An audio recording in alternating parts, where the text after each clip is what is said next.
Guarantee दे रहा हूं 1995 से लेकर इस साल तक एक सिंगल क्वेश्चन जो भी मैं पढ़ाऊंगा, अब एक सिंगल क्वेश्चन अगर रह जाए तो बता देना। सिंगल क्वेश्चन कोई भी अगर रह जाए तो, कितना भी टफ क्वेश्चन हो, और वो जो नोट्स मैं दे रहा हूं इसके बाहर यूपीएससी प्रीलिम्स का एक क्वेश्चन भाग नहीं सकता। चाहे तुम आगे देखना भी, जब 8-10 दिन ये नोट्स आगे बढ़ जाएगा तब देखना कि ये हो क्या रहा है। मतलब ऐसा लगेगा यूपीएससी का क्वेश्चन ही सबसे आसान क्वेश्चन है। इस व्यक्ति ने सारी चीजों को एक जगह डाल दिया। इससे बड़ा कोई इनोवेशन नहीं हो सकता। अगर केवल एक इसी इनोवेशन के साथ भी तुम लोग चलते रहे तो चीजें बहुत आसान हो जाएंगी, बहुत आसान हो जाएंगी। लेकिन मैं तुम लोगों का समझ ही नहीं पाता हूं कम्युनिकेशन क्या है। और सारे क्वेश्चन यूपीएससी के थे, कोई भी बाहर का क्वेश्चन नहीं था। 95, 96, 97 और वो खटाखट होते चले जा रहे। तो क्यों भाई, इस पर तुम लोगों का क्यों फीडबैक नहीं आता है? मैंने कहा था अगर क्रिटिसिज्म करना है तो क्रिटिसिज्म करो खुलकर, कोई पहली बार ऐसा कह रहा है। और गुरुकुल के स्टूडेंट के लिए भी है, कल से मैं लवासना लैब शुरू कर रहा हूं ऑनलाइन शाम को। ये लीडरशिप कोर्स है जो लवासना में पढ़ाया जाता है। जब आप वहां सेलेक्ट होकर जाते हो तो एक आईएएस ऑफिसर की किताब है जहां पर लीडरशिप लेसन्स होते हैं। तो ये सभी के लिए ओपन है, ध्यान रखना, ये सभी के लिए ओपन है। सभी लोग, आप कहते हैं ना कि सर गुरुकुल के बच्चे ये चाहते हैं, वो चाहते हैं, ऐसा चाहते हैं, वैसा चाहते हैं। कल कितनी मेहनत की थी, एक फीडबैक नहीं दिया गया। कैसे भेजा? अब आप बात कर लो, बहुत बातें मुझे बताते हो ना। मैं तो सभी के लिए एक समान मेहनत करता हूं ना, मेरे लिए कोई इधर और उधर का बच्चा नहीं। मैं तो बस ये चाहता हूं कि मेरे लिए सारे बच्चे पढ़े, मेहनत करें। इतनी मेहनत कर रहा हूं मैं, चैलेंज के साथ कह रहा हूं। अगर एक सिंगल क्वेश्चन, यूपीएससी बात इधर उधर की नहीं है, एक सिंगल क्वेश्चन इतना बड़ा इनोवेशन है। मैं कह रहा हूं 8 महीने से मैं इसी प्रोजेक्ट पे काम, मेरे से पूछो कितनी रातें मैं जग जग के इसके अपने नोट्स को करेक्ट किया है। कि आंसर राइटिंग करोगे प्रीलिम्स का क्वेश्चन, पहली बार ऐसा हुआ कि मैं आंसर राइटिंग भी कर, एक ही घंटा हर बच्चा से। पिछले 3 महीने से मेंटरशिप का स्टूडेंट, जब मैं पर्सनली बात कर रहा हूं, सर रिवीजन के लिए टाइम नहीं मिल रहा है, सर आंसर राइटिंग के लिए टाइम नहीं मिल रहा है, सर ऑब्जेक्टिव कब करें, सब ये कब पढ़े। 4 घंटे का काम एक जगह लाके डाल दिया। ये लोग सुबह क्वेश्चन करो, लिखो, शाम को मैं उसका आंसर बता रहा हूं, पढ़ो और वहीं वहीं ऑब्जेक्टिव खत्म करो। और एक सिंगल क्वेश्चन बाहर चला जाए तो बताना, एक सिंगल क्वेश्चन। आज इकोनॉमिक्स पढ़ाऊंगा, एक सिंगल क्वेश्चन अगर बाहर चला जाए तो मुझे बताना। वो कौन सी वो बच्ची थी चश्मा लगाई कि सर वो लवासना लीडरशिप का कोर्स कंटिन्यू करिए, कहां आ रही है क्लास में? और वो लड़का कहां है जो आकाश करके, वो कौन सा जिसकी मदर ने कहा था कि फोन करो उसको, बोले उजांग सर रोज आके क्लास में खड़े हो रहे हैं, वो है कहां? वो इनकी छुट्टियां हैं, मुझे इन्फॉर्म किया। वो बच्ची कहां गई जो ये लोग क्लास में खड़े होंगे बातें करते हैं। जब कोई आदमी ईमानदारी से मेहनत करता है तो उसको गुस्सा आती है। तुम लोगों से इतना भी नहीं हुआ कि एक मैसेज करते हैं, हाँ सर बहुत अच्छा लगा, ये इनोवेशन अच्छा था, कि सर मजा आ गया, मैंने आज 8 क्वेश्चन किए, किसी ने लिखा कल 6 क्वेश्चन हो गए सर मेरे, 7 क्वेश्चन हो गए मेरे, जिनका 10 आउट ऑफ 10 मेरे सारे के सही हैं। 2 सब्जेक्ट एक साथ लेके चल रहा हूं। इस नोट्स को मैंने यही बार बार बोला कि पानी के साथ इस नोट्स को खा जाना, बस सुबह दोपहर शाम गोली की तरह। जहां कहोगे वहां साइन करने को तैयार हूं। अगर तुम्हें वर्ड बाय वर्ड उसका याद है, तुम अगर बता दो कि प्रेम तुम्हारा रुक जाए, कोई माइक लाल रोक के दिखा दे। 60% मेंस इसी नोट्स के अंदर से तुम्हारा आएगा, 60% कह रहा हूं। बाकी सिलेक्शन वाली क्लास उसको खत्म करा देगी।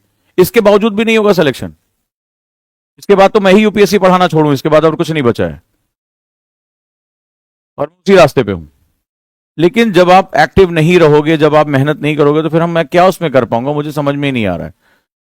कल शाम से सभी के लिए ओपन है भाई, इन लोगों को लिंक दे देना, इनकी आंखों में डाल देना। तुम वहीं रहती हो ना, सुरमा बना के आंख में डाल देना, फिर कहेंगे कब हो रहा है ये लीडरशिप कोर्स है जो लवासना में सिखाया जाता है। I think I am the first one जो कोचिंग इंडस्ट्री में इस तरह से पढ़ाने जा रहा है। जो भी बिगिनर है, how to become an IAS officer, ethics और इंटरव्यू के लिए रामबाण है ये। क्यों? क्योंकि ये कोर्स लवासना में ही रिकमेंड होती है। ये बुक सीनियर आईएएस ऑफिसर हैं, मैं उन्हीं की बुक को art in the governance, leadership in government, एक उनके नाम से आता है, ब्यूरोक्रेसी को तैयार करने के लिए, यंग ब्यूरोक्रेट उनकी किताब है। उसके किताब में लीडरशिप के लेसन है कि क्या लीडरशिप है, क्या लवासना को चाहिए, यूपीएससी को क्या चाहिए। अगर इस कोर्स को आप ढंग से कर लेते हैं तो आप ये मान के चलिए कि आपका इंटरव्यू में आपको बहुत कॉन्फिडेंस आ जाएगा, आप उसी थीम पर आ जाओगे, जिस थीम पर जो आईएएस बनने के बाद, सेलेक्ट होने के बाद आपको सिखाया जाता है। और एथिक्स की बहुत सी केस स्टडी आप बहुत आराम से सॉल्व कर लोगे। ये दोनों चीजों 275 नंबर इंटरव्यू के लिए है।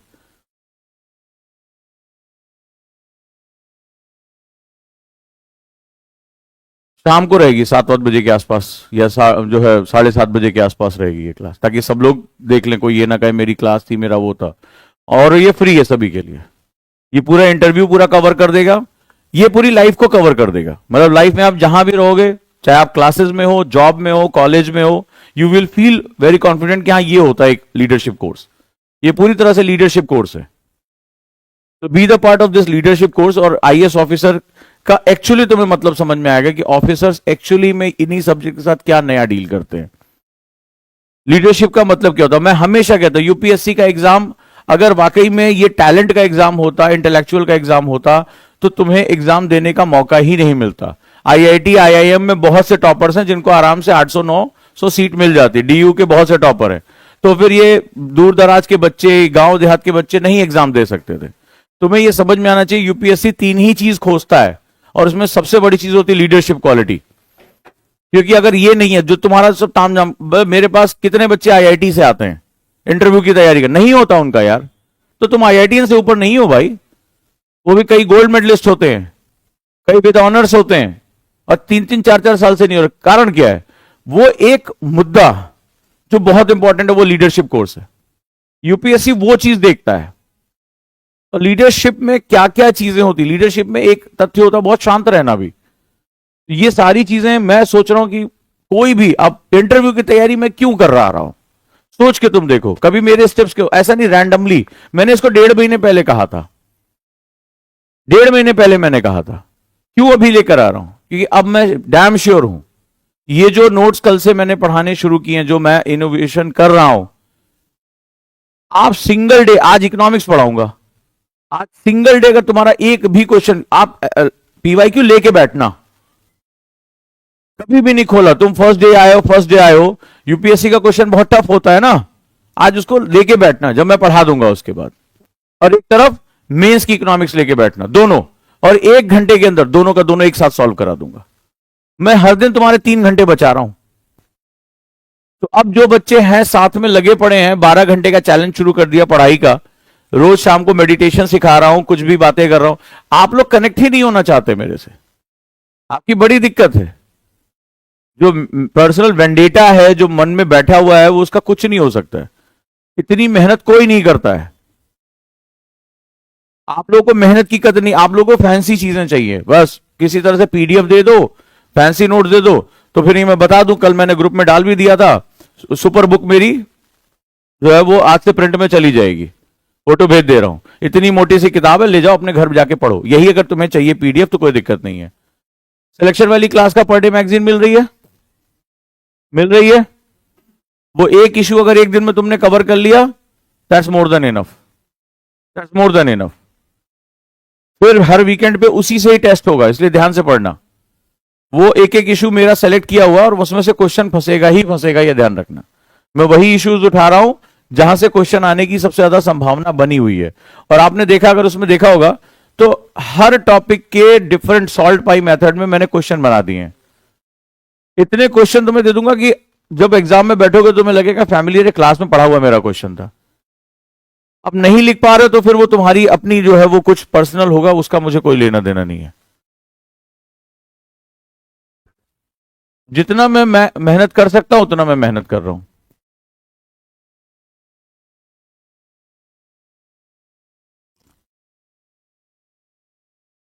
इसके बावजूद भी अगर तुम लोग कर रहे हो तो फिर तुम लोग का अपना एक कुछ इंटेंशन ही अलग है। मैं वो इंटेंशन का मैं कुछ नहीं कर सकता।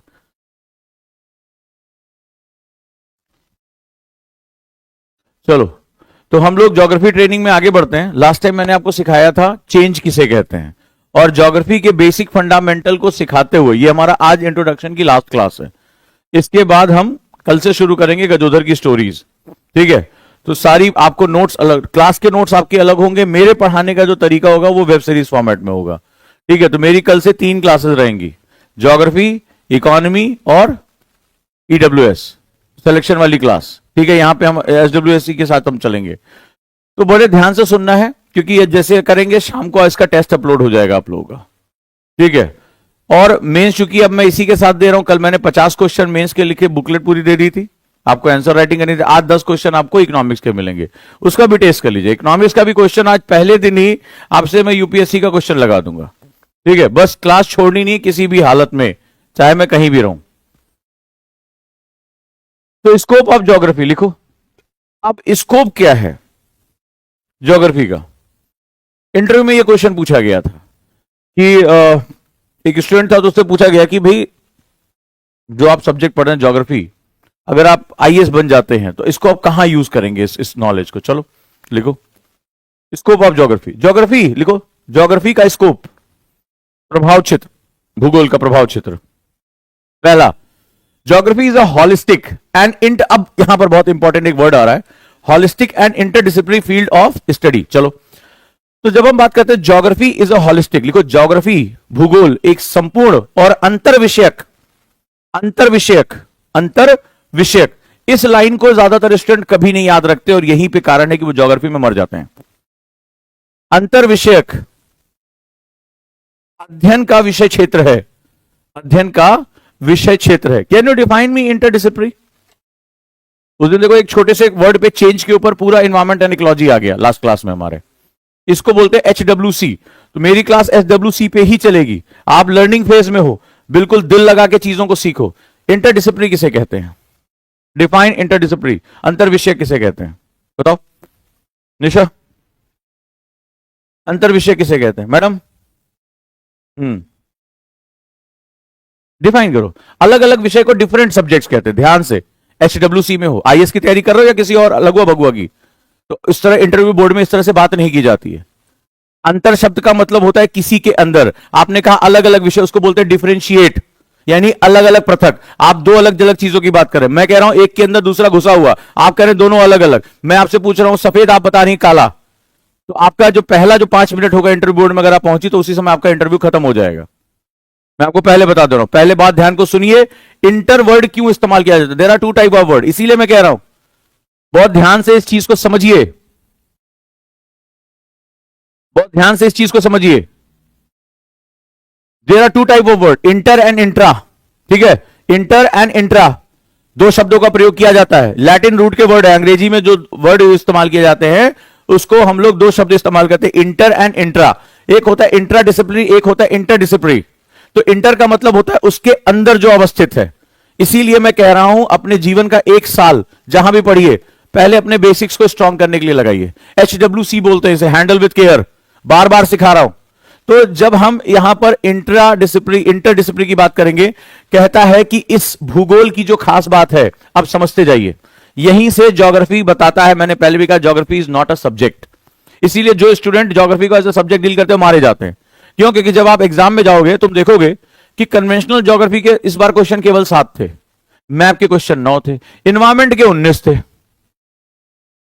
तो कई लोगों ने चालाकी से इन्वायरमेंट इकोलॉजी को अलग सब्जेक्ट बना दिया, बिल्कुल गलत है।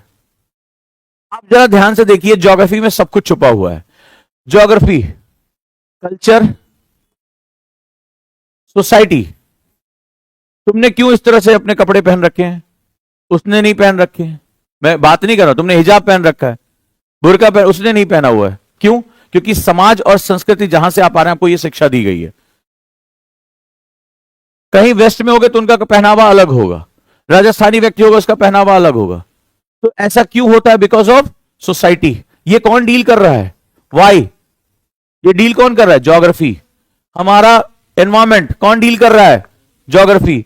हमारी हिस्ट्री को भी, हमारा जो इंडस्ट्री है, इकोनॉमी, कौन डील कर रहा है? ज्योग्राफी। कहां पर कृषक समाज है, कहां पर वैज्ञानिक समाज है, कहां पर तुम्हारा जो है औद्योगिक समाज है, सब कौन डिफाइन कर रहा है? ज्योग्राफी। इसके बाद अगर हम बात करें तो हमारे डिफेंस सिस्टम, जैसे भारत 7 देशों से घिरा हुआ है, तो भारत को आज अपना डिफेंस प्रोक्योरमेंट करना पड़ रहा है ना, तो भारत का जो डिफेंस है वो भी कौन कर रहा है? कंट्री का। आज रशिया यूक्रेन के बीच में आपको समझाया था, रशिया यूक्रेन के बीच में एक लैंड ही तो है। रशिया कह रहा है कि मुझे भूमध्य सागर में पहुंचना है, यूक्रेन और नाटो यूरोपियन कंट्री उसी सागर को क्या कर रहे हैं? ब्लैक सी को कवर करना चाह रहे हैं कि बस ये रोक लें, रशिया इसके बाहर लैंड से बाहर निकल ही नहीं पाएगा। तो सारी लड़ाई है किस बात की? ज्योग्राफी की। ज्योग्राफी ही तुम्हारे भौतिक यानी फिजिकल फैक्टर को बताता है। फिजिकल फैक्टर्स क्या क्या हो सकते हैं? फिजिकल फैक्टर में तुम्हारा आ गया सॉइल। कौन डिफाइन करता है सॉइल? मिट्टी। जलोढ़ मिट्टी है, लैटराइट मिट्टी है, यहां पर कपास, मेरा मन कर रहा है यहां पर सेब बो दूं, मैं कहा भैया कितना बढ़िया रहेगा, सेब कितना महंगा हो रखा है, बाहर लगा दूं, लगेगा? अरे स्ट्रॉबेरी लगा देते हैं यार, खत्म हो जाए, लगेगा? नहीं लगेगा। क्यों? ये कौन डिफाइन कर रहा है? केसर कितना महंगा है, केवल जाफरान वहां पे जो है खेती होती है करेवास में, कश्मीर में। यार हम भी यहां ऊपर छत पे मिट्टी डाल के यहां पे जाफरान बो देते हैं, हजारों रुपए किलो जो है वो, लाखों रुपए किलो बिकता है वो। ले क्या बात है, कौन चीज डिफाइन कर रहा है? Soil and climate. तो ये कहां से हिस्से में? ये है आपके पास जलवायु। किसके पास है? भूगोल के पास, ज्योग्राफी के पास है। समुद्र विज्ञान, जलवायु विज्ञान, कहां की कैसी जलवायु होगी, किसके अंदर पार्ट है? यानी अगर मैं बात करूं ध्यान से, ये जो अलग अलग विषय हैं, जब किसी विषय के अंदर घुले हुए होते हैं तो इसको बोलते हैं इंटरडिसिप्लिनरी। जब ये अलग अलग हो जाते हैं इसको बोलते हैं इंट्राडिसिप्लिनरी। ठीक है, डिसिप्लिन का मतलब होता है वो अनुशासन, वो शाखा जिसके अंदर इसका अध्ययन किया जाता है। तो इंटर का मतलब होता है इसके साथ गुथे हुए हैं। जैसे आप ऐसे याद रखो, ये आपकी एक माला है, ठीक है, इसमें अलग अलग कलर के आपने मोती लगा रखे हैं या मनके लगा रखे हैं, कुछ भी आपने लगा रखा है और इनको गूंथ दिया है, तो ये क्या हो गया? इंटरडिसिप्लिनरी, आपस में जुड़े हुए हैं। लेकिन अगर ये अलग अलग स्टोन्स हैं तो ये अलग अलग क्या है? इंट्रा है। याद रहेगा? तो दोनों शब्दों में कभी कंफ्यूज मत होना, इंटर और इंट्रा। इसका मतलब है कि जब ज्योग्राफी में, जैसे मान लीजिए आप एक चॉकलेट लें या कुछ ऐसे खाने की चीजें लें जिसके अंदर डिफरेंट डिफरेंट कलर्स हैं, डिफरेंट डिफरेंट एसेंस हैं, वनीला भी मिला दिया, चॉकलेट भी मिला दिया, ठीक है, आपने इसके अंदर और भी तमाम जो है वो टूटी फ्रूटी और ये सब कुछ मिला दिया। अब मैं पूछूं ये केक कौन सा है? तो कोई कहेगा, जिस मान लो आपने खाया तो आपने कहा ये चॉकलेट केक है, इन्होंने कहा बोले नहीं ये तो सर वनीला केक है, बोले ये तो बटर स्कॉच है, ये फलाना सर जो है वो टूटी फ्रूटी है, दुनिया भर का नाम, जिसके मुंह में जो आया। तो चॉकलेट कौन, वो जो केक किस फ्लेवर का है? मिक्स है। तो यानी आप इसका कोई भी रंग रूप डिसाइड नहीं कर सकते। This is the most challenging part of geography, most challenging part of geography.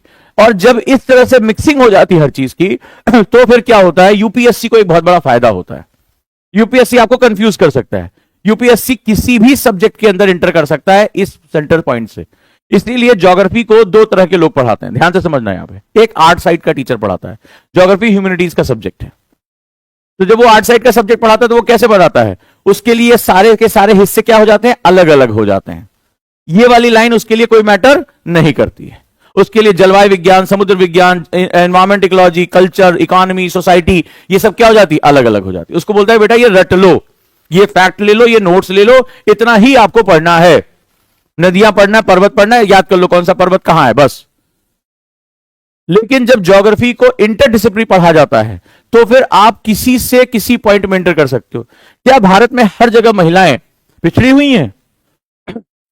क्या वोटिंग पैटर्न पे ज्योग्राफी मैटर नहीं करता है कि मैं लोकतंत्र में हिस्सेदारी ले रहा हूं कि नहीं? क्या पितृसत्ता हर जगह भारत में प्रभावशाली है? क्या हर जगह भारत में नक्सलवाद है? क्या भारत में हर जगह अलगाववाद है? क्या भारत में हर जगह इंडस्ट्री है? क्या भारत में हर क्षेत्र में कृषि होती है? चीजें अलग अलग है ना। तो उसके पीछे रीजन क्या है? ज्योग्राफी। इसका मतलब है ज्योग्राफी को एक रास्ता मिल गया कि वो किसी भी सब्जेक्ट में इंटर कर सकता है। इसी इंटरडिसिप्लिनरी नेचर की वजह से, अंतर विषयक नेचर की वजह से ज्योग्राफी अपना पर फैला लेता है। और टोटल इसकी जो वैल्यू है, मिनिमम मैं बता रहा हूं, मिनिमम वैल्यू बता रहा हूं, यूपीएससी में 1/4 है। प्रीलिम्स के 100 क्वेश्चन में 25 क्वेश्चन अगर ज्योग्राफी एज अ इंटरडिसिप्लिनरी देखा जाए, इसको लिखो, 100 में से 25 क्वेश्चन ज्योग्राफी के होते हैं। Environment ecology, map, geography, contemporary facts, आने वाले डिजास्टर, आपदा प्रबंधन, that's all part of geopolitics. अब तो 6-7 क्वेश्चन आईआर जिसे आप लोग कहते हैं, that's all part of geography, all part of geography. जब अमेरिका ट्रेड वॉर नहीं जीत पाया भारत से, बांग्लादेश एक्टिव किया, पाकिस्तान एक्टिव किया, नेपाल एक्टिव किया, ये सब कहां है? अंतरिक्ष में। इन सब की बाउंड्री भारत के साथ लगती है। अचानक से मोहम्मद यूनुस आईएसआई चीफ से, पाकिस्तान के साथ, जिसके साथ कल मैंने डिस्कशन किया था, जिसके साथ लड़कर, जिस जीनोसाइड के खिलाफ लड़कर उस देश का जन्म हुआ, जिसको भारत ने जन्म कराया 1971 में, बांग्लादेश उससे पहले नहीं था, आज वही भारत के खिलाफ स्टेटमेंट दे रहा। उसने जो है आईएसआई चीफ को जो बुक गिफ्ट की है उसमें हमारे नॉर्थ ईस्ट को बांग्लादेश का हिस्सा दिखाया गया। बदतमीज की हालत देखिए, उसकी हालत देखिए, कल उसने क्या किया है। जिसने पाकिस्तान के जो जीनोसाइड था उसको हटाने में जिस देश ने मदद की, उसी देश के खिलाफ वो साजिश कर रहा है। तो ये अमेरिका जो डीप स्टेट है, वो जो करने की कोशिश कर रहा है, वो किसके थ्रू कर रहा है? इसके थ्रू कर रहा है। जब पड़ोस में आ गए तो इसके पीछे भारत का कंसर्न क्या है कि भाई दूर देश बैठा है, उससे हम निपट लेंगे, लेकिन जिसके साथ हमारी जियोपॉलिटिकल बाउंड्री लग रही है उससे निपटना बहुत मुश्किल है, बहुत मुश्किल हो जाता है। तो वहां पर भारत क्या हो जाता है, वहां पर उतना ज्यादा ऑफेंसिव नहीं रह पाता, उसको डिफेंसिव भी होना पड़ता कि शत्रु मेरे घर तक पहुंच चुका है। तो अब आपको समझ में आया कि ये इंटरडिसिप्लिनरी सब्जेक्ट है, याद रहेगा आपको। इसका सीधा सा मतलब है कि इसमें जो क्वेश्चन पूछे जाएंगे वो एब्सोल्यूट नहीं होंगे, टू द पॉइंट नहीं होंगे, फैक्चुअल नहीं होंगे।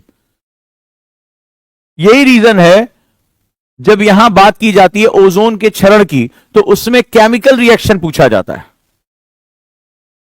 अब केमिकल रिएक्शन केमिस्ट्री का पार्ट है, मान लो सीएफसी हो गया, क्लोरोफ्लोरोकार्बन्स हो गए, ठीक है, जो है हाइड्रोकार्बन्स हो गए तमाम तरह के, तो आप मुझे बताओ that is a part of science. But ozone किसका पार्ट है? एनवायरमेंट का। और एनवायरमेंट किसका पार्ट है? ज्योग्राफी का। स्टूडेंट को ये पहले दिन से नहीं बताया जाता है, चलो अंतरिक्ष लिखो, ये लिखो। अब अंतरिक्ष पढ़ रहे हो, अब यूनिवर्स पढ़ रहे हो, यूनिवर्स किस में पढ़ा जाता है? ज्योग्राफी में, क्लासिक ज्योग्राफी का पार्ट है। और उसमें तुमसे स्ट्रिंग थ्योरी पूछी जा रही है, स्ट्रिंग थ्योरी साइंस का पार्ट है, फिजिक्स का पार्ट है। अब तुम किससे कहोगे जो स्ट्रिंग थ्योरी पूछी जा रही है वो साइंस का पार्ट है या ज्योग्राफी का पार्ट है? यही होता है इंटरडिसिप्लिनरी अप्रोच, यानी ज्योग्राफी को इस्तेमाल करके ये security, environment, science, soil, culture, society, कहीं पे भी टीचर घुस सकता है, एग्जामिनर घुस सकता है। इसीलिए ज्योग्राफी का खंभा 1/4 है यूपीएससी में। अगर प्रीलिम्स निकालना है तो geography as an interdisciplinary approach आपको करना पड़ेगा। इकोनॉमिक्स में जाकर आप क्या पढ़ते हो? सबसे बड़ा रिसोर्स पढ़ते हो, संसाधन। संसाधन किसका पार्ट है? ये कोयला कहीं पाया जा रहा है, रेत कहीं पाई जा रही है, सोना कहीं पाया जा रहा है। आप कहते हो कि भारत में अभी जो है वो सोने की माइंस मिली हैं राजस्थान में, बलिया के पास जो है कच्चा तेल मिला, ये दोनों हैं क्या? ये दोनों मिनरल्स हैं। और मिनरल्स किसका पार्ट है? पढ़ते किस में हो? इकोनॉमी में। तो क्या यहां पर ये सब्जेक्ट अलग है? नहीं अलग है, ये हमें समझना पड़ेगा।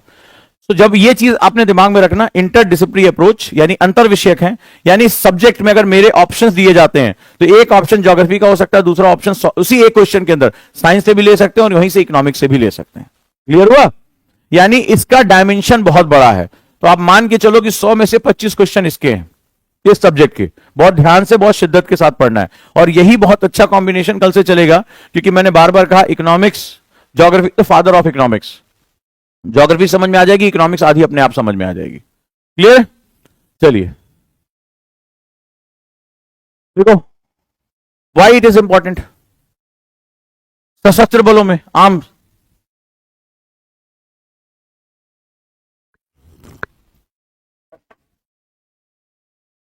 सशस्त्र बलों में क्यों सियाचिन का डिफेंस करना इतना मुश्किल है, इतना कठिन है? कल मैंने 2-3 दिन पहले क्वेश्चन पूछा था कि पाकिस्तान हमारे 4 जगहों से इसको जो है अपनी सीमाएं साझा करता है, गुजरात, राजस्थान, पंजाब और कश्मीर। सबसे ज्यादा हमारा इन्फिल्ट्रेशन कश्मीर से क्यों होता है? सबसे ज्यादा उपद्रव वहां से क्यों होता है? कौन है उसके पीछे रीजन? ज्योग्राफी।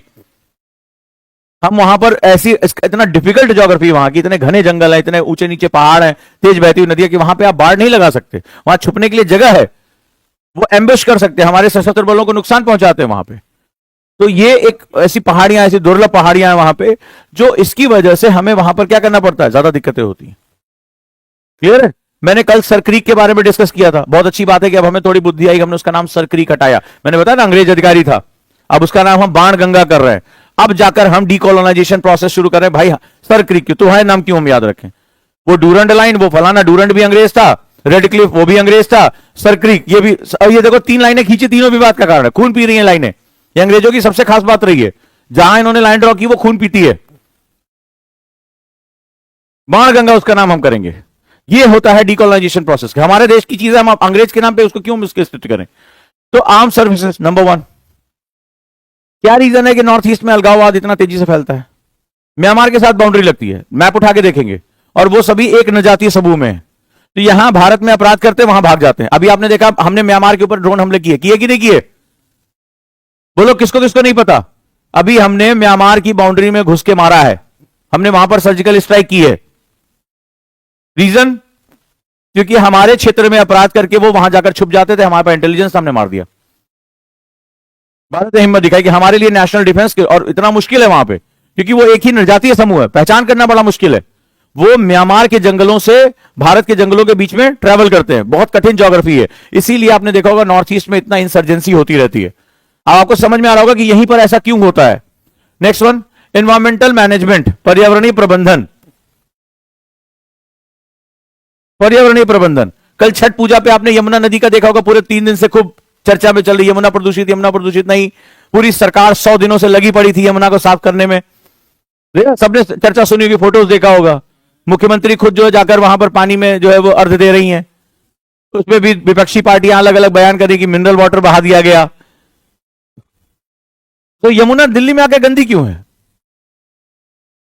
यमुना को दिल्ली के 25 किलोमीटर स्पैन में लिविंग डेजर्ट यानी जीवित मरुस्थल कहा जाता है, उसमें मछलियां भी नहीं पनप सकती। Why? It all related to the environmental management, पर्यावरणीय प्रबंधन के साथ जुड़ी हुई चीज। सबसे महत्वपूर्ण जल संसाधन, वाटर रिसोर्सेज, बताने की जरूरत है, हर साल एक क्वेश्चन मिनिमम मेंस में यहां से डायरेक्टली है, हर साल फिक्स हो गया ये जीएस पेपर 1 में, क्योंकि भारत में जल संकट बढ़ता जा रहा है।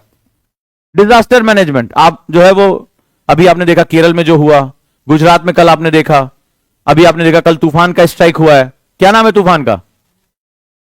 मोन्था। तूफान का नाम कौन देता है? क्वेश्चन लिखो, नामकरण कैसे किया जाता है? साइक्लोन्स के नामकरण कैसे किए जाते हैं?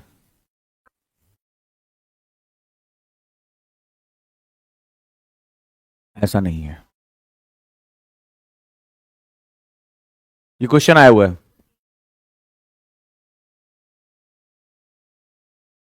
देशों को शामिल किया जाता है, उनकी सूची दी जाती है और उसी हिसाब से उसका नामकरण करते हैं। हर देश की बारी आती है चक्रवात का नाम रखने की। मोथा नाम किसने दिया? भारत ने या किसी और देश ने?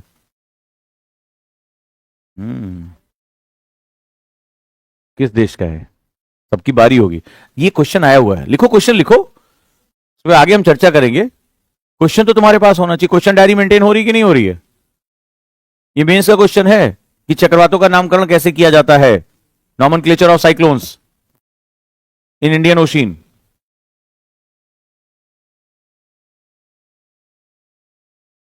अगला है मीटरोलॉजी, कल ही मैंने पढ़ाया था। हा, एक होता है मीटियोर, एक होता है मीटियोरोलॉजी यानी मौसम विज्ञान, और एक होता है उल्का विज्ञान। कल किसने किसने क्लास देखी थी? तो चलो क्वेश्चन पूछते हैं। मीटियोर क्या है, मीटियोराइड्स क्या है, मीटियोर शावर क्या है? हाँ जी, कल तो यूपीएससी प्रीलिम्स का क्वेश्चन कराया था, सुनाओ। इससे संसार में इससे अच्छा नोट्स नहीं हो सकता। एक एक लाइन में मैंने अपनी जान निकाल के रख दी है। मुझसे पूछो कि मैंने कैसे वो नोट्स बनाए हैं। क्या है मीटियोर्स? उल्का, उल्का पिंड, उल्कापात, उल्का वर्षण क्या है? कल पढ़ाया था ना एक ही नोट्स में। आगे चलकर जितने क्वेश्चन आएंगे तुम देखोगे इसी नोट्स के अंदर से रिपीट होंगे बार बार। कह तो रहा हूं कि अगर 3000 क्वेश्चन तुम्हारे पास पड़े हैं यूपीएससी के, सिंगल एक क्वेश्चन तुम्हारा छूट जाए तो बताना। सिंगल एक क्वेश्चन की बात करो, चैलेंज के साथ कह रहा हूं कि कह दो सर ये क्वेश्चन मेरे से नहीं हो पाया, आपके नोट से बाहर चला गया। अब मैं कह सकता हूं कि हाँ उस नोट से सब कुछ आया। 8 महीने की कांस्टेंट मेहनत है ये। नहीं याद आ रहा है? तुम्हें भी नहीं याद आ रहा है? सेल्फ स्टडी कर रहे थे और क्लास में बाकायदा मेडिटेशन करा के हर तीसरी क्लास के बाद रिवीजन करा रहा था। क्यों? कि घर जाकर कुछ नहीं पढ़ना है, बस क्लास के क्लास में खत्म करो।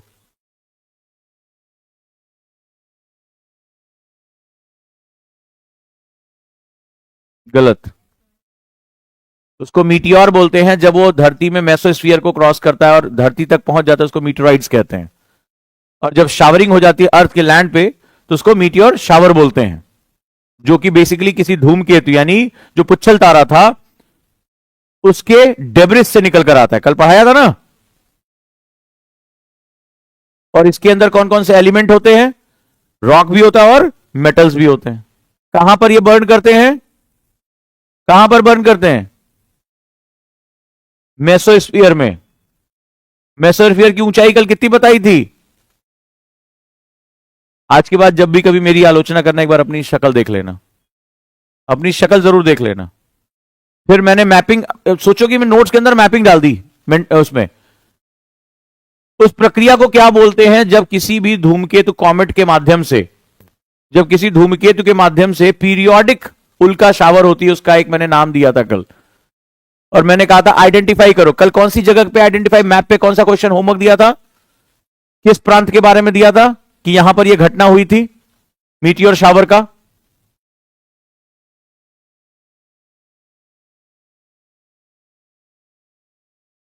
पहला ही टॉपिक था कल मेरा, ये पहला टॉपिक था। अब आप सोच लो कि आप लोग हो कहां।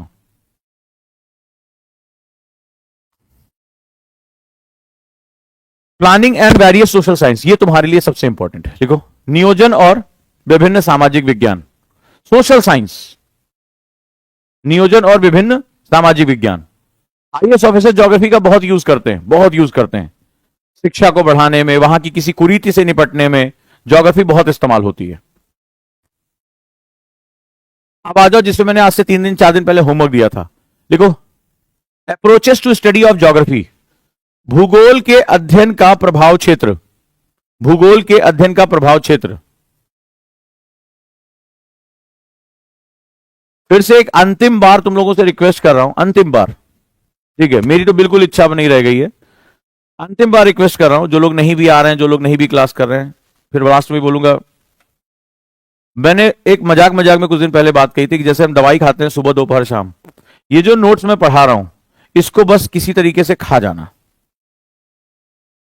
कैसे भी, जैसे भी तुम्हारा व्यक्तिगत अपना रटते हो, समझते हो, मैंने लिखने का तरीका बता दिया, और वो जो वर्कबुक दे रहा हूं उसको आंसर कर डालना, अगर वाकई में सिलेक्शन चाहते हो।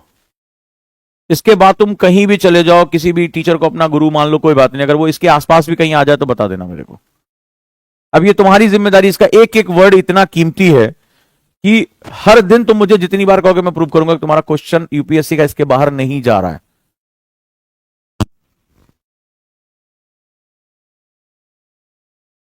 बार बार जब प्रैक्टिस करोगे तो अभी आगे चलकर उसी नोट्स में आगे चलकर उनके डिफिनीशन है, वो कोई अंतिम चीज नहीं है, इसके बाद उनके डिफिनीशन है।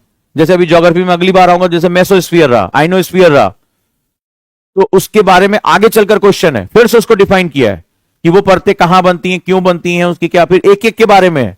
ये पूरी श्रृंखला, एक पूरी लाइन है, ये सिंगल कोई ऐसा वर्ड नहीं रहेगा, पूरा एसडब्ल्यूसी एक एक वर्ड डिफाइन। तो एक क्वेश्चन में मैं 1 या 2 कॉन्सेप्ट दे रहा हूं ताकि वो तुम्हारे लिए याद हो जाए, फिर इसके बाद आगे चलकर उसमें और जो कॉन्सेप्ट है वो आगे चलकर डिफाइन होते चले जाएंगे। डेफ, बहरा, मैंने बताया था, डेफ, डीईएफ, कहां से रेडियो तरंगे वापस होती हैं, डेफ। तो इंग्लिश का एक शब्द होता है, तुम बहरे हो क्या यार, तो डीईएफ, पहले डी होता है, फिर ई होता है, फिर एफ होता है। तरीका भी बता दिया कैसे याद रखना है, तो किसी बहरे आदमी को याद रखो जो सुन नहीं सकता, दिव्यांग है, उंगली पकड़ के सिखा रहा हूं, लेकिन तुम लोगों का अलग ही सेगमेंट चल रहा है। चलो, अब यहां पर ये क्वेश्चन मेंस में आया हुआ है, यहां डायरेक्टली क्वेश्चन आया हुआ है, अगर यूपीएससी का मेंस, अगर आपको पेपर याद होगा, दैट डायरेक्टली कम। देखो, 2 तरह के अप्रोच होते हैं। देखो, भूगोल में 2 प्रकार के अध्ययन के तरीके होते हैं, 11th क्लास की एनसीईआरटी में भी दिया हुआ है ये। पहला है सिस्टमैटिक अप्रोच, इसको तंत्र उपागम कहा जाता है। तो लिखने के आया था, भूगोल में तंत्र उपागम पर टिप्पणी करें, मेंस का क्वेश्चन है, right, comment on the systematic approach of study of geography, तंत्र उपागम पर टिप्पणी करें, क्वेश्चन लिख लो यूपीएससी मेंस का, right, comment on systematic approach in study of geography, systematic approach, comment on systematic approach, तंत्र उपागम पर टिप्पणी करें, तंत्र उपागम, उपागम मतलब अप्रोच। तो सिस्टमैटिक अप्रोच, सिस्टम का मतलब होता है एक के बाद एक होने वाली घटनाएं जिसमें हमारे एलिमेंट काम करते हैं। तो पहला वर्ड है सिस्टम, क्योंकि ज्योग्राफी में एक और सिस्टम आएगा, open system and close system, खुला तंत्र और बंद तंत्र आता है। तो हमारी पृथ्वी को मूलतः क्या कहा जाता है, खुला तंत्र, हम सभी खुले तंत्र का पार्ट है, ओपन सिस्टम का पार्ट है। तो सिस्टम क्या है, सिस्टम वो होता है जिसमें विभिन्न अवयव, डिफरेंट जो है वो समुच्चय जो है वो मिलकर काम करते हैं, ठीक है, उसको सिस्टम कहा जाता है, जिसमें एक इनपुट होता है और एक आउटपुट होता है और फीडबैक होता है। जैसे मैंने एज ए इनपुट आपके दिमाग में डाला कि ये पढ़ना चाहिए, फिर आपसे मैंने पूछा तो आपने उसको बताया कि हाँ सर मैंने ये पढ़ा, फिर मैंने उसको जानने के लिए, फीडबैक जानने के लिए क्या किया, मैंने आपका टेस्ट ले लिया। तो इनपुट हुआ, मैंने आपको पढ़ाया, एज अ ट्रांसमीटर मैंने आपको इंफॉर्मेशन दे दी, आपके दिमाग ने उस इंफॉर्मेशन को रिसीव किया, ठीक है, और मैंने जब क्वेश्चन पूछा आपने मुझे जवाब दे दिया, आउटपुट आ गया। लेकिन मैं उस आउटपुट की शुद्धता को चेक करना चाहता हूं कि एक्चुअली में आपने देख के तो नहीं बोला या कुछ ऐसे तो नहीं बताया। तो मैंने क्या किया, एक टेस्ट रख दिया। टेस्ट के बाद मैंने क्या किया, आपका फीडबैक आपको दिया कि देखो बेटा तुम्हारे नेगेटिव मार्क्स ज्यादा हो रहे हैं, तुमने आसान क्वेश्चन गलत कर दिए, तुमने अच्छा किया, तुमने बुरा किया। फिर उस फीडबैक को आप ले जाते हैं और फिर से क्या करते हैं कि यार मैंने जब मेरे टीचर ने मुझे नोट्स लिखाए थे तो मैं ये वाले 4 क्वेश्चन मेरे गलत कैसे हो गए। जैसे अभी मैंने कल आपको पढ़ाया मीटियर्स क्या होते हैं, और फिर मैंने आज अभी आपसे कल वहां पर क्वेश्चन भी कराया, आपको सिखाया, आपने कहा मेरे क्वेश्चन हो गए। अब जब मैं आपसे पूछ रहा हूं तो आप उसका जवाब नहीं दे पा रहे हैं। अब आप जाएंगे और नोट्स खोलेंगे, भैया क्या हुआ इसमें। तो ये फीडबैक कि मैंने कल जो पढ़ाया, मैं कैसे कह रहा हूं कि आप फोकस नहीं थे, क्योंकि आपने आज मैंने जब टेस्ट लिया तो आप उसके साथ फीडबैक आपका खराब जा रहा है। तो किसी भी सिस्टम में ये 3 चीजें होती हैं, इनपुट, आउटपुट और फीडबैक। इनपुट, आउटपुट और फीडबैक एग्जाम्पल इसलिए दिया ताकि आप ये बात समझ सकें। ये तीनों चीजें सिस्टम का सबसे इंपॉर्टेंट कंपोनेंट होती हैं। हमारा सिस्टम भी फीडबैक लेता है। चलिए भाई लिखो, स्टडी ऑफ स्पेसिफिक नेचुरल और ह्यूमन फेनोमिनन। जब हम विशिष्ट प्राकृतिक और मानवीय घटनाओं का, जब हम विशिष्ट प्राकृतिक और मानवीय घटनाओं का अध्ययन करते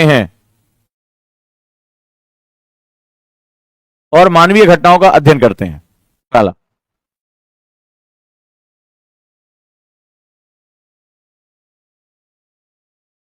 तो आप लोग इससे पहले ज्योग्राफी में पढ़ते चले गए, फिजिकल ज्योग्राफी में सर जियोमॉर्फोलॉजी है, क्लाइमेटोलॉजी, ये वर्ड आया कहां से, ये देखो इसके अंदर आता है, ठीक है। लिखो, it give rise to the certain spatial pattern and structure on the earth surface. लिखो, यह भूगोल में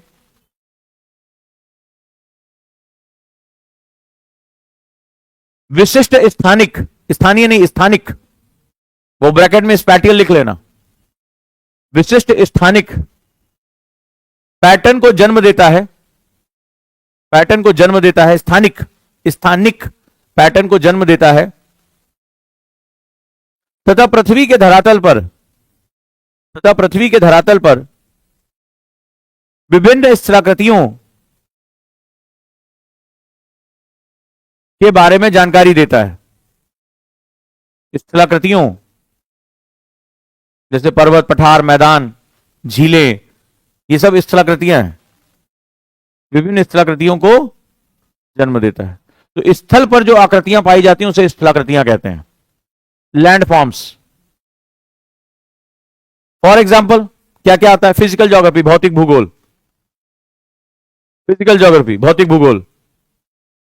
बायो जियोग्राफी, जैव भूगोल, जिसमें हम लोग इन्वायरमेंट सामान्य भाषा में कहते हैं, बायो जियोग्राफी, ह्यूमन ज्योग्राफी, मानव भूगोल,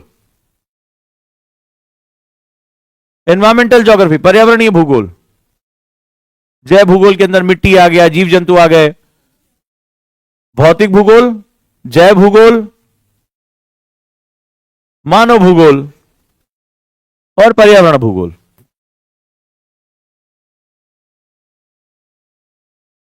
यानी ये भूगोल का, जैसे इकोनॉमिक्स में हम पढ़ते हैं ना, 2 तरह की इकोनॉमिक्स होती है, माइक्रो और मैक्रो, यानी समष्टि और व्यष्टि। इसी तरह ज्योग्राफी में जो सिस्टमैटिक अप्रोच है वो इसकी समष्टि है। अब क्वेश्चन पहले लिखो, भौतिक भूगोल क्या होता है, why this is known as physical geography, why इसे भौतिक भूगोल क्यों कहा जाता है, बहुत इंपॉर्टेंट टॉपिक है, why it is known as physical geography. अब आ जाते हैं रीजनल ज्योग्राफी पे। भूगोल में जो आपके लिए सबसे इंपॉर्टेंट है वो है आपका क्षेत्रीय भूगोल। अध्ययन करने का 2 तरीका, एक होता है सिस्टमैटिक ज्योग्राफी और एक होता है रीजनल ज्योग्राफी, यानी क्षेत्रीय भूगोल। ठीक है, क्षेत्रीय भूगोल की हम बात करते हैं। अब आ जाओ क्षेत्रीय भूगोल में। एक्चुअली में जब तुम डीएम बनोगे, सीनियर आईएएस ऑफिसर बनोगे, तुम्हें क्षेत्रीय भूगोल का बहुत गहराई से अध्ययन करना पड़ेगा, क्योंकि अभी तो लबासना में डिजास्टर मैनेजमेंट स्टडी सेंटर भी बना दिया है, उसकी अलग से ट्रेनिंग होती है। तो भाई क्या भारत में हर जगह बाढ़ आती है? कहीं पर सूखा पड़ता है। आपने देखा भारत के कई क्षेत्रों में जब लू चलती है तो वहां पर लोगों की हीट वेव से डेथ होती है, वहां का डिजास्टर मैनेजमेंट अलग होता है। कई क्षेत्रों में बाढ़ आती है, कई क्षेत्रों में चक्रवात आते हैं, साइक्लोन, जहां जहां पे मोथा टकरा रहा होगा वहां पे अलग, वहां का डीएम इस समय बहुत टेंशन में होगा, वहां की जो एनडीआरएफ टीम होगी बहुत टेंशन में होगी। कहीं पर समुद्री तूफान आते हैं, सुनामी का खतरा बना रहता है जहां कोस्टल एरिया। लेकिन अगर मैं तुमसे कहूं कि कहीं पर एवलॉन्च आते हैं, यानी बर्फीले तूफान आते हैं, ना पानी बरसता है ना चक्रवात आते हैं, वहां बर्फ गिरती है। अभी एवलॉन्च, अभी आपने देखा 10 लोग दब गए, जहां पर बर्फीले तूफान आते हैं, जहां बर्फ बहुत गिरती है। तो इसका मतलब है कि आप तो ऑल इंडिया सर्विस में है। अब ऑल इंडिया सर्विस में तो आपको देश के किसी भी कोने में जाना है ना। तो इस कंडीशन में अगर मैं आपसे बात करूं, तो वहां पर आपको भारत की इस भौगोलिक विहंगमता को समझना पड़ेगा। क्या राजस्थान में तुम बाढ़ नियंत्रण के खतरों को इंतजाम करोगे जल्दी? मुश्किल रहेगा। लेकिन वहां पे जब गर्मी आएगी तब हीटवेव से बचाना होगा लोगों को। चलिए, तो अब देखते हैं क्षेत्रीय भूगोल। देखो, क्षेत्रीय भूगोल किसी विशिष्ट कारक पर निर्भर करता है, किसी एक विशिष्ट कारक पर निर्भर करता है। क्षेत्रीय भूगोल किसी एक विशिष्ट कारक पर निर्भर करता है।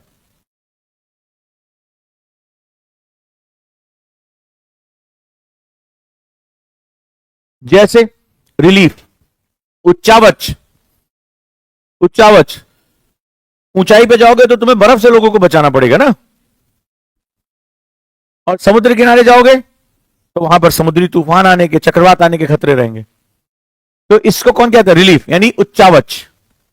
इसको उच्चावच कहते हैं ज्योग्राफी में, कि ये क्या है, ये पर्वत है, पठार है, मैदान है, खाई है, क्या है, इसको उच्चावच कहा जाता है।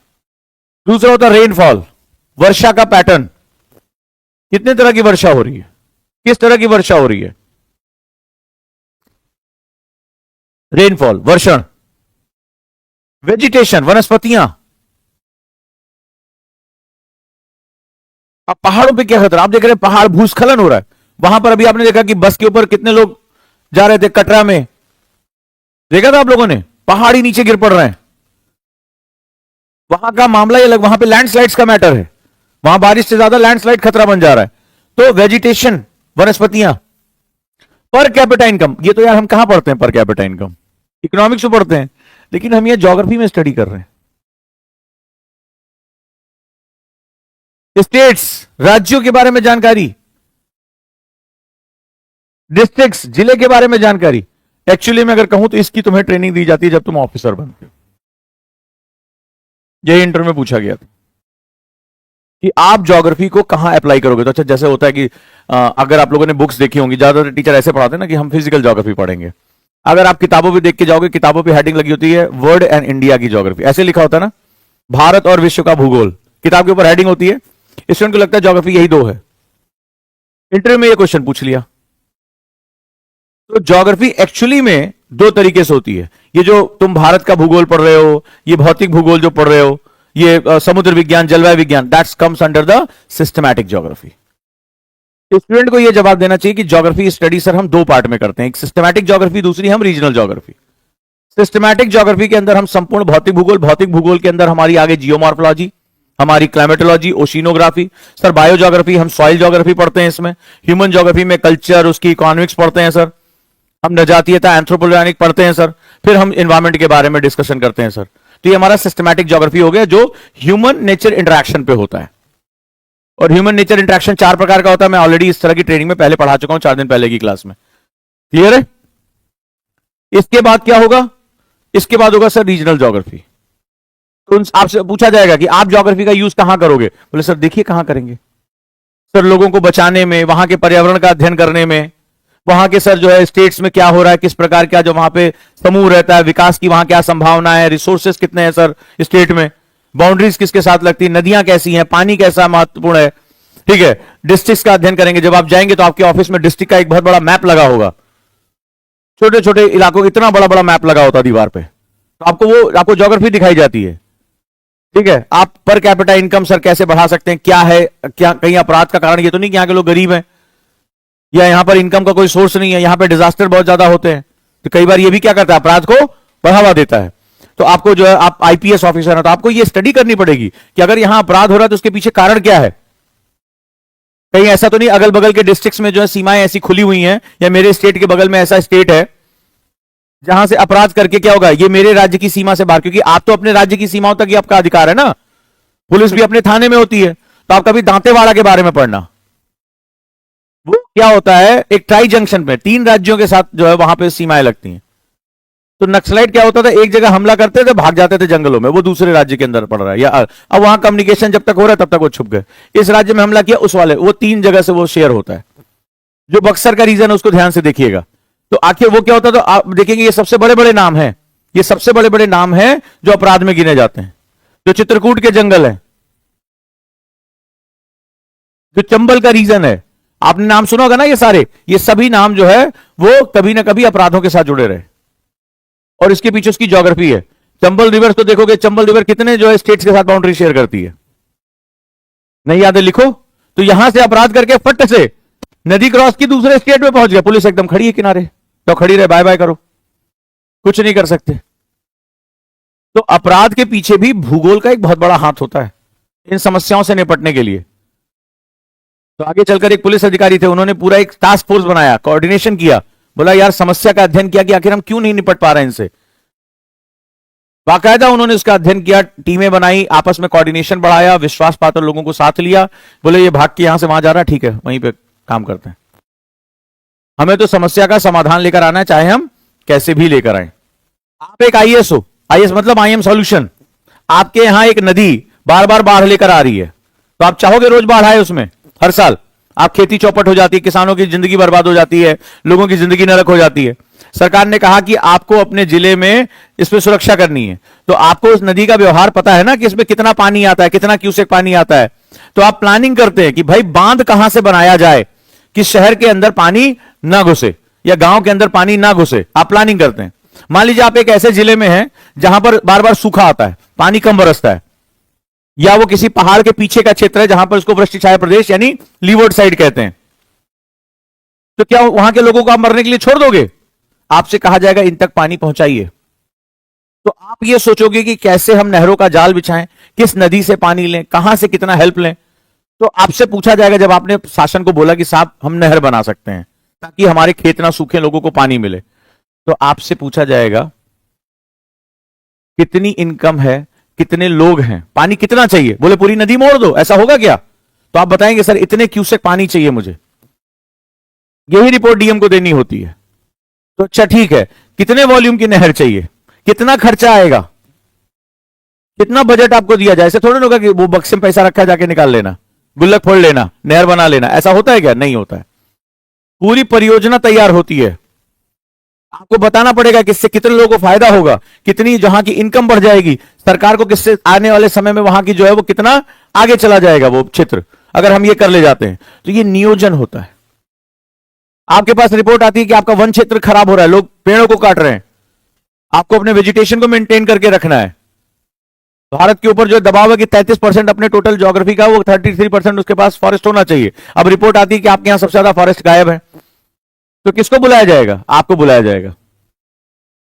फिर आपसे पूछा जाएगा कि भाई अगली रिपोर्ट आने से पहले आप कैसे बचाएंगे, बहुत बदनामी हो रही है, तो आप क्या करेंगे? वेजिटेशन कवर बढ़ाने की कोशिश करेंगे, लेकिन आप इसकी स्टडी करेंगे, कोई भी पेड़ लगा देंगे, कहीं भी लगा देंगे, बिना बजट के लगा देंगे, और अकेले खुद लगा देंगे, आपके पास काम कम कम है, एक और काम आ गया, तो आप पूरा प्लानिंग करेंगे कि कैसे हम सामाजिक संस्थाओं को साथ ले सकते हैं, किस प्रकार के वृक्ष लगाए जाए, कहां लगाए जाए, ऊसर भूमियों का आप दस्तावेज निकालेंगे। अब किसी जमीन पे जाके थोड़ा पेड़ लगा देंगे कि मुरारी लाल ने प्लॉट खरीदा मकान बनाने के लिए, घुस के वहां पे 4 पेड़ लगा दिए, बोले हमारा हुआ। तो आप आइडेंटिफाई करेंगे, अपने डिस्ट्रिक्ट का नक्शा मंगवाएंगे, तहसीलदार को बुलाएंगे, बोलेंगे सारा रकबा निकालो, कहां कहां प्लांटेशन कर सकते हो, पूरी टीम के साथ डिस्कशन करेंगे। इसको बोलते हैं नियोजन यानी प्लानिंग।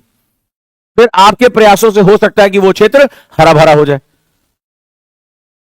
और अगर आपने प्रयास नहीं किया, आपने गलत प्लानिंग की या नहीं की, हो सकता है कुछ दिन बाद वहां पे मरुस्थलों का विकास बढ़ जाए, मरुस्थल हो जाए, सारी खेती बर्बाद हो जाए, और फिर वहां के लोग हमेशा के लिए पलायन करने पे मजबूर हो जाए। Kalahandi is best example, best example Orissa का कालाहांडी क्षेत्र।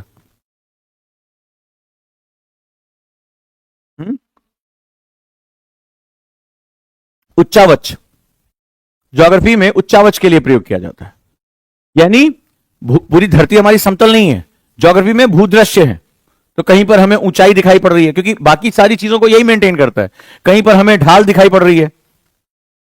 आखिर पानी, अगर एग्जांपल लेता हूं, रिलीफ का एग्जांपल देख लो बेटा, भारत के मैदानों को देखोगे, मैप अगर खोलोगे तो भारत के मैदान देखो, 1 मिनट और टाइम लेता हूं, तो तुम देखोगे कि मैदान हमारे, मान लो हरिद्वार के बाद से मैदान शुरू होते हैं उत्तर प्रदेश से, लेकिन जैसे ईस्टर्न बिहार में पहुंचोगे, बंगाल में पहुंचोगे, तो वो ढाल कछार में बदल जाती है, पानी रुक जाता है। पूर्वी उत्तर प्रदेश से शुरू करोगे, बिहार में जाओगे, पूर्वी बिहार में और बंगाल में पानी वहां रुकता है, क्योंकि वहां ढाल क्या हो जाती है, बहुत कम हो जाती है। उसके बाद डेल्टा रीजन शुरू हो जाता है। दिखाई पड़ा? इसने पूछा उच्चावच किसे कहते हैं, समझो इसको। अब ये ढाल जब कम होगी तो पानी क्या करेगा, रुकेगा, पानी रुकेगा। ढाल जब तेज होती है, स्लोप जब ज्यादा होता है, पानी क्या हो जाता है, बह जाता है। लेकिन अभी ढाल कम है तो पानी क्या होगा, इधर देखो, ये कछार है, पानी ये क्या हो गया, रुक गया, रुक गया। अब पानी रुक गया। अब मैं बात कर रहा हूं ज्योग्राफी की, लेकिन खबर आती है कि इस बार 500 बच्चे इंसेफ्लाइटिस से मर गए। खबर सुनो, पूरी दुनिया की हेडलाइन बन रही है कि मच्छर से इंसेफ्लाइटिस होता है, दिमागी जापानी बुखार कहते हैं इसको। 500 नवजात बच्चों की मृत्यु। सरकार एकदम घबरा गई, डीएम को तत्काल बुलाया जा रहा है।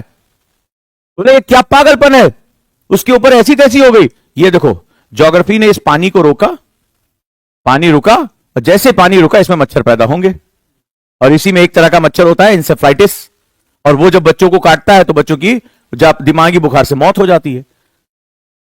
अचानक से इसी पानी के रुकने से डेंगू पैदा होता है। पता चला दिल्ली में डेंगू का प्रकोप, हेडलाइन, अस्पतालों में जगह नहीं। मैं गलत नहीं कर, 2 साल पहले 3 साल पहले का अखबार निकाल के देख लो। उत्तर प्रदेश गोरखपुर की बात, गोरखपुर को इंसेफ्लाइटिस राजधानी कह दिया गया था, मुख्यमंत्री को वहां के बैठना पड़ा था, डीएम का ट्रांसफर, सबका ट्रांसफर, जो है चीफ मेडिकल ऑफिसर का ट्रांसफर, 526 बच्चों की मौत। क्यों? ड्रेनेज नहीं था, पानी रुकता था, मच्छर पैदा होते थे, और उसी से दिमागी बुखार।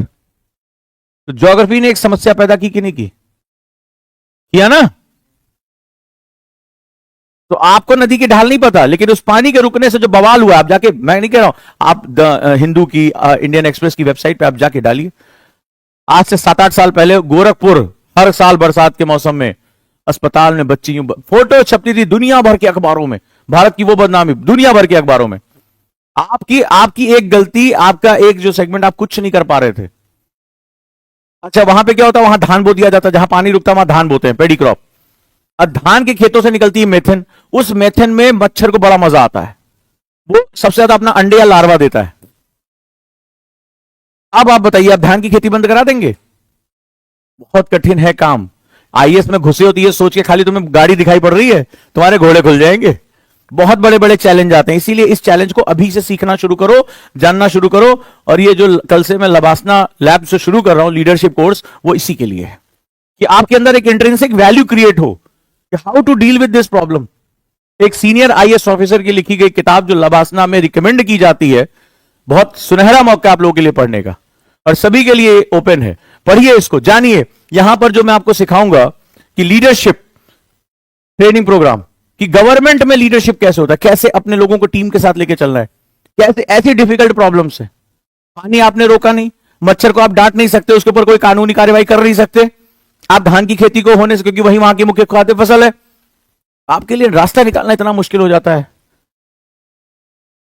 8 साल लग गए गवर्नमेंट को इस प्रॉब्लम से सॉल्व करने में, इसको 8 साल। अब जाकर वो चीजें कम हुई हैं। ऊपर से एक ही medical college, BID medical college, bed नहीं वहां पे, डॉक्टर नहीं वहां पे। खुद मेडिकल कॉलेज के बाहर अंदर जाने के लिए, मैं तो गया हूं ना, मैं जानता हूं, इतने पानी से गुजरना पड़ता था। अगर तुम्हें एक बीमारी हुई तो एक बीमारी और गिफ्ट मिलती थी तुम्हें, इतने इतने पानी में, गेट से। और जो इमरजेंसी वार्ड है वहां इतने इतने पानी, बरसात के दिनों में इतने पानी से होकर गुजरना पड़ता। लोग मरीजों को ऐसे चारपाई पे ऐसे ऊपर उठा के लेके जाते थे कि यहां मरे तो सीधे ऐसे आगे शमशान लेके चले जाएंगे। अब तो एम्स बन गया ना, एक ही मेडिकल कॉलेज, और नेपाल से सारी जनसंख्या, 7 करोड़ की जनसंख्या उसके ऊपर आती। सोचो क्या हालत थी वहां।